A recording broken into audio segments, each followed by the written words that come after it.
வணக்கம். இந்த வீடியோல என்ன பார்க்க போறோம்னா, பார்லிமென்டரி சிஸ்டமும், பிரசிடென்ஷியல் சிஸ்டமோட கம்பேரிசன் தான் வந்து பார்க்க போறோம். நம்ம பார்லிமென்டரி சிஸ்டத்துக்கு தனியா வீடியோவும் பார்த்துருக்கோம். பிரசிடென்ஷியல் சிஸ்டம்க்கு தனியாவும் பார்த்துருக்கோம். இப்ப 2த்தையும் கம்பேர் பண்ணுவோம். பேசிக் கம்பேரிசன் பார்க்க போறோம். ஃபர்ஸ்ட் எக்ஸிக்யூட்டிவோட சோர்ஸ், நிர்வாகத்தோட சோர்ஸ் என்ன அப்படின்றத நம்ம பார்க்க போறோம். எக்ஸிக்யூட்டிவோட சோர்ஸ் வந்து பார்லிமென்ட்ல பார்த்தோம்னா, லெஜிஸ்லேச்சர்லேருந்து அந்த மெம்பர்ஸை வந்து எக்ஸிக்யூட்டிவ்க்கு சூஸ் பண்ணுவாங்க. சட்டமன்றத்தில் உள்ள மெம்பர்ஸை, பார்லிமென்ட்ல இருக்கிற மெம்பர்ஸை தான் வந்து எக்ஸிக்யூட்டிவ்க்கு சூஸ் பண்ணுவாங்க. ஆனால் பிரசிடென்ஷியல் சிஸ்டம்ல யூஎஸ்ஏல அப்படி கிடையாது.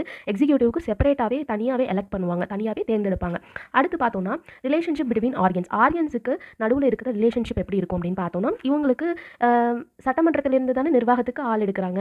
ஸோ இங்கே ஓவர்லாப்பிங் ஆஃப் பவர்ஸ் இருக்கும். செப்பரேஷன் ஆஃப் பவர்ஸ் வந்து இண்டிபெண்டண்ட்டாக ரொம்ப ஸ்ட்ரிக்டாக வந்து இங்கே கடைபிடிக்கப்படலை அப்படின்றத நம்ம இங்கேயே பார்த்துருப்போம். அதே மாதிரி பிரசிடென்ஷியல் சிஸ்டம் நம்ம பார்க்கும்போது எக்ஸிக்யூட்டிவ் தனியாகவும் லெஜிஸ்லேச்சர் தனியாகவும் தான் இருக்கும். அதனால செப்பரேஷன் ஆஃப் பவர்ஸ் வந்து ஸ்ட்ரிக்டாக இந்த இடத்துல ஃபாலோ பண்ணப்படும் பிரசிடென்ஷியல் சிஸ்டமில்.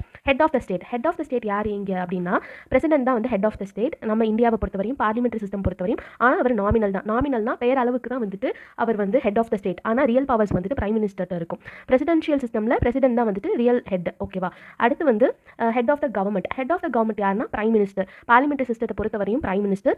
பிரசிடென்ஷியல் சிஸ்டமில் பிரசிடென்ட் தான். ரியல் எக்ஸிக்யூட்டிவ் அத்தாரிட்டியும் வந்து prime minister, council of ministers. நமக்கு பிரசிடென்ஷியல் சிஸ்டம்க்கு பிரசிடென்ட். அதனால தான் நம்ம பிரசிடென்ஷியல் சிஸ்டமில் பார்த்துருப்போம் எல்லா பவரும் ஒருத்தர்கிட்டே போய் சேர்ற மாதிரி இருக்குது அப்படின்னு சொல்லிட்டு. இதோட ட்ராபேக்ஸில் வந்துட்டு நம்ம பார்த்துருப்போம். ஓகே, இப்போ ரெஸ்பான்சிபிலிட்டி ஆஃப் லெஜிஸ்லேச்சரோட ரெஸ்பான்சிபிலிட்டி பார்த்தோம்னா, எக்ஸிக்யூட்டிவ் வந்துட்டு கலெக்டிவாக ரெஸ்பான்சிபிள். லெஜிஸ்லேச்சருக்கு, சட்டமன்றத்துக்கு எக்ஸிக்யூட்டிவ் தான், நிர்வாகம் தான் வந்துட்டு ரெஸ்பான்சிபிள் அப்படின்னு சொல்லியிருப்பாங்க. ஆனால் இந்த இடத்துல எக்ஸிக்யூட்டிவ் வந்து ரெஸ்பான்சிபிள் கிடையாது. பிரசிடென்ஷியல் சிஸ்டமில் எக்ஸிக்யூட்டிவ் ரெஸ்பான்சிபிள் கிடையாது.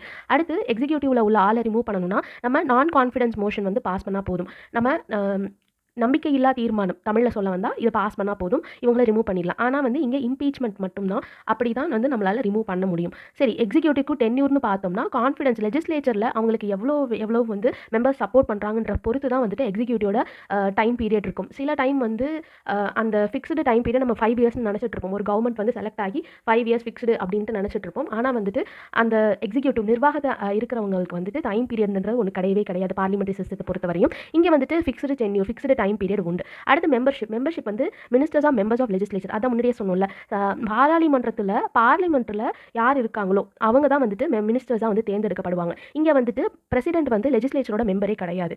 ஓகே, அடுத்து வந்து எக்ஸிக்யூட்டிவ் ஸ்டெபிலிட்டின்றது வந்துட்டு அன்ஸ்டேபிளாக இருக்கும்.